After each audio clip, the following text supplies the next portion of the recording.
বালিখিনি পাৰ হ'লোগৈ আৰু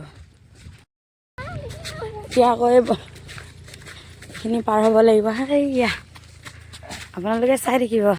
এতিয়া এইফালে গৈ থাকিব লাগিব, চিধা চিধা গৈ থাকক আৰু কেতিয়াবা আমাৰ গাঁৱলৈ আহিলে আপোনালোকৰ সুবিধা হ'ব। ৰাস্তাটো দেখাই দিছোঁ। এয়া চব পাৰ হৈ আহিলোঁ। এইখন আমাৰ গাঁৱত টিংৰাই কৈপত্ৰ গাঁও।